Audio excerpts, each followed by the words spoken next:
his first American television interview, Juan Guaidó, the man the United States and the rest of the free world recognizes as president of Venezuela, joins me now. Bienvenido, señor. Thank you, Trish. Thank you. Thank Tell you me, to your audience and greetings. Thank you. Tell me, what is happening right now in Venezuela? ¿Qué está pasando ahora en Venezuela? Well, in Venezuela, we have a movement for freedom, for democracy, that has taken years of work and sacrifice to build. We have passed the protection of assets. In the case of PDVSA, there was an announcement by the United States as well that will no longer allow pillaging from Venezuela. We're talking about $700 billion in pillaging for the taxpayers' money. That's 4 times the GDP of Venezuela, in a country where annual inflation is 2 million%. We're talking about the debt that represents 53% of the GDP over 5 years. This is a movement that's very strong for freedom in Venezuela, where in Venezuela is mobilized, is aware that it can change very soon. I spoke to President Trump this afternoon. He says he wants to help the people of Venezuela. All options are on the table. What do you need? Yo hablé con el presidente Trump esta tarde. Él dijo que quiere ayudar a la gente de Venezuela y que todas las opciones están en la mesa. ¿Qué necesita usted? That's very important now. The people, the Venezuelan people that need medicine, food, that's at the center of our policy. The humanitarian aid passed and approved by the United States, the European Union, and other countries in the region. That was the first priority, humanitarian aid. Now Venezuelans live on $3 a month. That's a tragedy. That is impossible to survive under these conditions. That's the priority, that emergency. Then create spaces, and we have the support of the United States and President Trump to seize the usurpation of power, transitional government, and free elections to restructure Venezuela, a country that needs prosperity.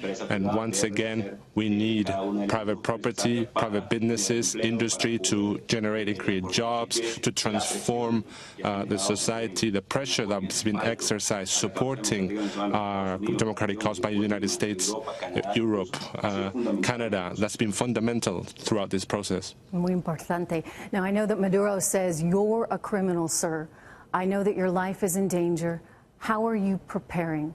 Maduro está diciendo que tú eres un criminal. Yo sé que su vida está en peligro ahora. ¿Cómo se prepara usted?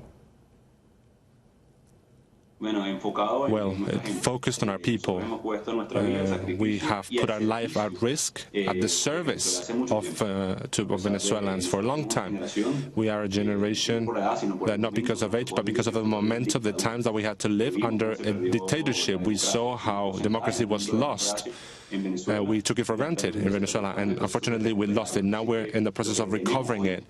So we fear that our children are used to a subsidy, or that they will not be able to walk on the streets, that when they open the faucets they will not have water supply, to see that 40 people have been murdered, killed in the past week just for protest, and some of them are being tortured, and they're not able to see their parents. Some of them 12-year-old children that have been kidnapped just for protest, and we should not fear facing a dictatorship. Now we have appointed ambassadors to countries that have recognized us. Also, we're working on the PDVSA, because throughout that company the money of Venezuelans have been stolen, has been pillaged for many years. In other words, you don't have any fear for your own life, though? Entonces, ¿no tiene usted miedo para su vida ahora? Yes, they have threatened my physical integrity, my family's, and unfortunately, I'm not the only one. There's over 300 political prisoners. Juan Resende, member of parliament, Fernando Albán, was murdered despite threats towards our integrity and our families. We remain cohesive and mobilized and united because this is our goal to rebuild Venezuela. Hay mucho valor. Do you have the support of the military? Maduro says you don't. ¿Tiene usted el apoyo de las Fuerzas Armadas? Porque Maduro dice que no. At the moment, there are over 160 officials arrested, 26 sergeants that are being sergeant, the counterintelligence military unit, because they showed discontentment for saying what's happening in Venezuela. 80% of the military family suffers from lack of enough funds, of money to have to buy food. 15% of the population have been forced to flee the country. There's not only discontentment, but also the willingness to change the situation in Venezuela, and I think that soon they will be on the side of the Constitution. You said there are protests this week, tomorrow, and also on Saturday. ¿Usted dice que hay protestas esta semana? Yes, tomorrow there will be today it was unprecedented of the protests and demonstrations were millions of people in 53 cities in Venezuela, 200 cities around the world. Wherever there's a Venezuelan national, there's a representative for democracy of our country. That is crucial, especially when we are facing a dictatorship that is naked in front of the world, and because Venezuelans know that this administration cannot solve the problems of Venezuela. We are always within the framework of the Venezuelan Constitution. Tomorrow, the daughters of one of Maduro's American hostages will be on this program. What can you do to help them? Mañana tendremos familia de los presos en este programa. Las hijas de un preso americano. ¿Qué puede hacer? ¿Qué puede hacer usted para ayudarlos?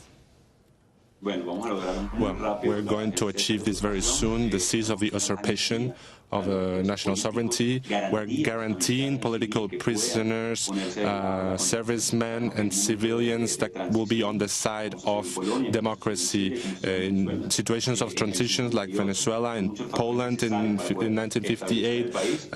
These factors are necessary to gain the necessary support, but political prisoners are having a really hard time because they're suffering what's been, being jailed, not being able to express themselves freely. Throughout this suffering, we are working towards their liberty and their freedom.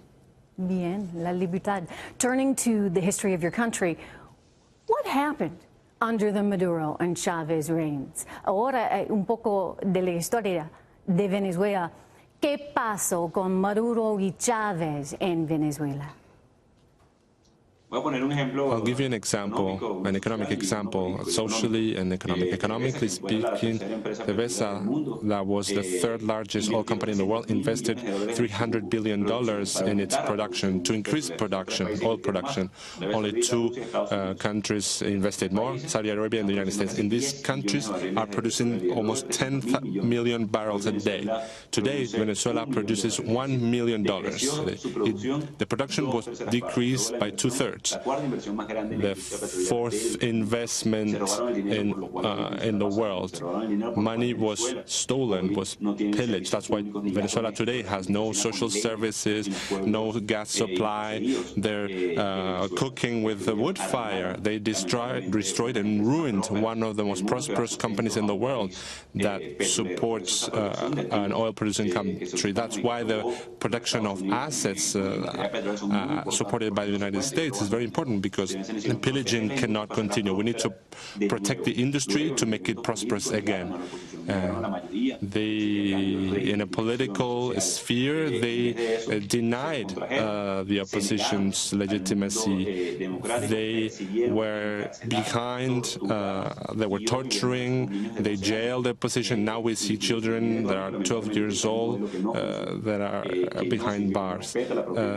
And then this is a company that does not respect private property. They expropriated, they stole properties, more than 5,000 acres of land. So we need to guarantee what's basic. 80% of food must be imported right now because they destroyed the farming industry in Venezuela. You see, I know. How long will this transition take? ¿Cuánto tiempo tomará esta transición? Well, we hope that will be as soon as possible. The pressure and the support of the United States is important, and all the other countries in the world that support us. We are sure that we are starting the change. This is the last chapter of change, the last chapter of a nightmare for many citizens that were forced to migrate, that were forced to leave their country, or that would lose their life because, for example, there was no power in a hospital, and the power plant did not work, so 17 people passed away because there was no power in a hospital. So we're waking up from that nightmare, and we're waking up to dream in a prosperous Venezuela in the future that will be prosperous and that will bring opportunities for all in the region. We hope that will be possible. We're very close. We're taking a very important step, exercising government functions, appointing officials, appointing delegates, and hopefully that we will have the support of the armed forces soon to have free elections and bring Venezuela to prosperity again. If Maduro leaves and you achieve success, will there be an election? Si Maduro se va y usted es exitoso en su plan, entonces habrán elecciones. Yes, there will be elections, so that is crucial. That in the short term, our Constitution, Article 133 of our Constitution, mandates that the President of the National Assembly will take on the executive powers to call elections in the shortest period of time possible. Those elections will give stability to the country. We are just attending an emergency right now. We want to attract foreign investment. We want to participate in the oil industry, to have enough energy for the country and the region, and we want to definitely carry out a definite change in the country and the region. ¿Cómo está su familia? How is your family right now? Your wife, your daughter, su familia, su esposa, su niña? We are very committed and very focused. They're working very hard for the future of Venezuela and their children, to paint a smile on our face when we talk about our youth. That's what we're building a future for our children. Nowadays, this is a huge motivation and this is unique. But like any family that is worried about the threats, etc., and the pressures, but we are focused on the development of our country.